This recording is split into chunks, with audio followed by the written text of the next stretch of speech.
Bonjour, donc Stéphane Manganelli, je suis enseignant de mathématiques au lycée Louis Giraud depuis quelques années.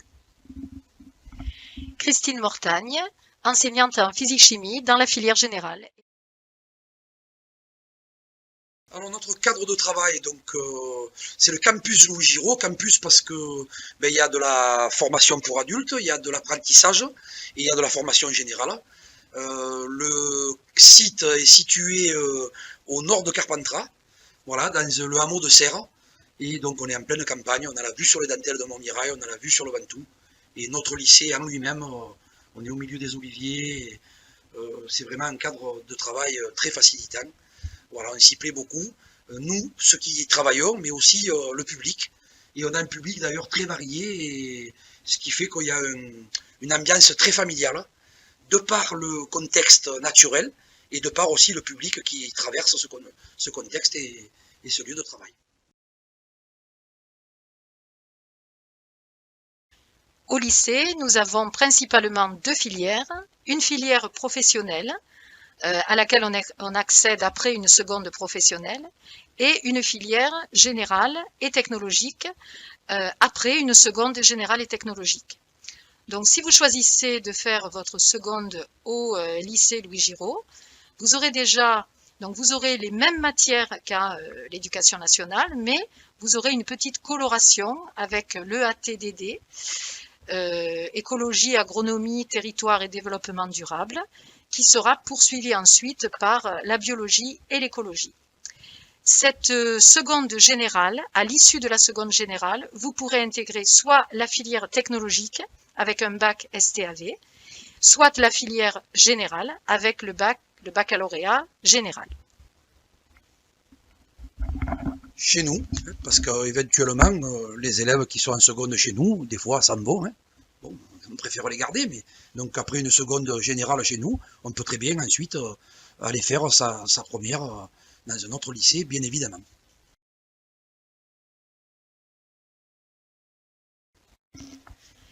Depuis la réforme du baccalauréat général, donc, si vous entrez en première, vous aurez un tronc commun, c'est-à-dire un enseignement commun à toutes les premières, et vous choisirez 3 spécialités parmi 12. Ici, au lycée Louis Giraud, nous proposons comme spécialité mathématiques, physique-chimie et biologie-écologie.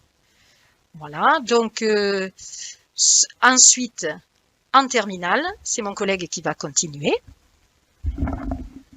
Donc effectivement, en première, à Louis Giraud, il n'y a pas de choix. C'est quand on vient à Louis Giraud en première, c'est forcément qu'on a choisi les 3 spécialités que ma collègue vient de vous donner. Et donc en terminale, on abandonne une des 3 spécialités. Et à Louis Giraud, ça c'est bien, on peut abandonner celle que l'on veut. C'est-à-dire que on propose en fait les 3 binômes. On propose le binôme maths-physique, ça veut dire qu'on laisse tomber la biologie-écologie. On propose le binôme maths-bio, ça veut dire qu'on laisse tomber la physique. Et on propose le binôme physique-bio, ça veut dire qu'on laisse tomber les maths. Sachant que laisser tomber, qu'est-ce que ça veut dire? Ça veut dire qu'on a fait un choix d'abandonner une spécialité parce que c'est une spécialité éventuellement qu'on n'aime pas trop, avec laquelle on a plus de problèmes que dans les 2 autres, ou, et surtout, j'ai envie de dire, parce que, en fonction des études que l'on veut faire par la suite, on nous a recommandé, il est recommandé, de plutôt faire tel ou tel binôme. Et donc, on va plutôt choisir un binôme plutôt qu'un autre, parce qu'on veut faire, par exemple, on veut faire professorat de PS, si c'est le binôme biologie, physique-chimie qui est conseillé, voire rajouter l'option mathématiques complémentaire, parce que quand on abandonne la spécialité maths, on peut faire une option maths complémentaire pour ne pas abandonner complètement les maths, et on le propose à Louis Giraud, par exemple, l'élève fera ce choix-là. Voilà. Donc, tous les choix sont possibles en terminale. On a des options aussi facultatives, donc les maths complémentaires dont on vient de parler. Et puis, on a une option culturelle. Là, ben, comme son nom l'indique, hein, on parle de culture, et puis on peut faire plein de choses très intéressantes. Option hippologie. Donc ça, c'est tout ce qui tourne autour du cheval. Pas forcément uniquement monter le cheval, pratiquer, mais aussi parler autour du cheval. Le soin, toutes les animations que l'on peut faire autour du cheval, etc. Le VTT, une option VTT, pareil, autour du vélo. On pratique, mais aussi on parle. Comment on répare un vélo, j'allais dire comment on soigne un vélo, mais enfin, comment on s'en occupe, comment on prépare des compétitions, comment on monte des parcours, etc. Donc c'est vraiment très complet. Et puis, on a, que l'on peut commencer dès la seconde, une section européenne. Donc là, je vais passer le micro à ma collègue. Oui, alors la section européenne, en fait, elle s'appuie sur une discipline non linguistique qui est la physique-chimie. C'est-à-dire que les élèves, à partir de la seconde, s'ils choisissent cette section euro, ont 2 heures de cours supplémentaires d'anglais par semaine, 1 heure d'anglais en seconde civilisation, et en première et en terminale plus basé autour des sciences, et 1 heure de physique-chimie en anglais. Alors, il ne faut pas avoir peur, hein, ce sont des choses, des travaux pratiques, des choses très ludiques qui en fait ont pour but de développer le vocabulaire usuel et le vocabulaire scientifique, ce qui peut être utile pour une poursuite d'études ensuite.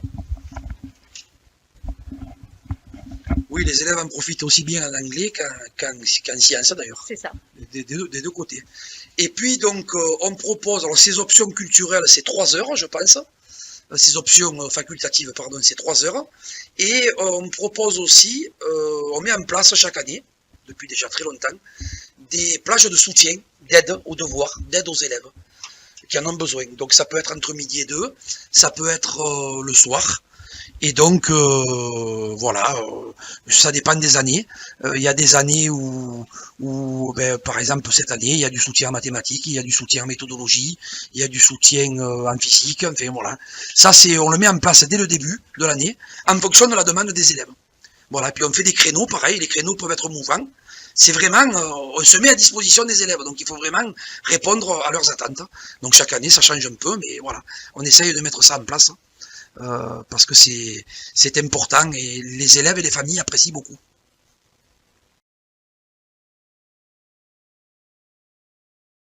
Alors, ce qui a changé, c'est que maintenant, 60% du baccalauréat est obtenu sous la forme d'épreuves terminales obligatoires. Il n'y en a plus que 4, donc il y a le français à la fin de la classe de première, à l'écrit et à l'oral, la philosophie, il y a les épreuves de spécialité, les 2 épreuves de spécialité qui sont évaluées aussi en épreuve terminale obligatoire, et enfin le grand oral qui est la nouveauté. Et ça représente donc 60% du baccalauréat. Vous avez donc sur le document les différents coefficients. Et 40% est évalué sous forme de contrôle continu.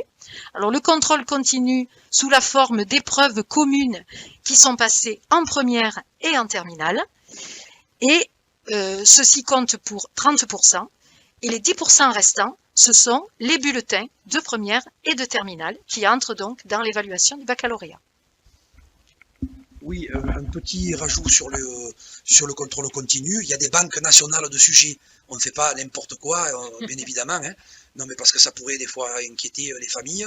Mais voilà, on a des directives, on a des banques de sujets dans lesquelles on va puiser les sujets. Donc, ce contrôle continu, il est fait dans les meilleures conditions possibles pour que le baccalauréat soit un diplôme, on va dire, équitable pour l'ensemble des candidats.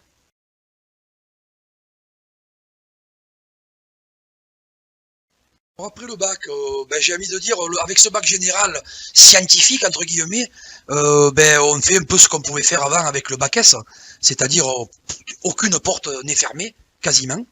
Bien évidemment, généralement, on va se destiner vers des filières plutôt scientifiques, vers un cursus scientifique.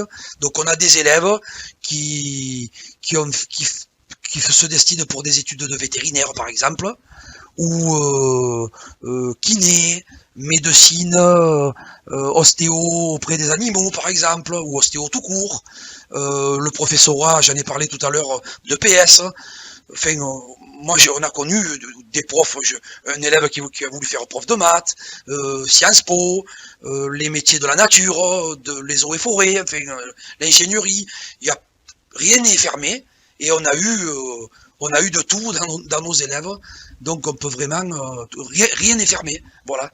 Est-ce que tu as, Christine, d'autres...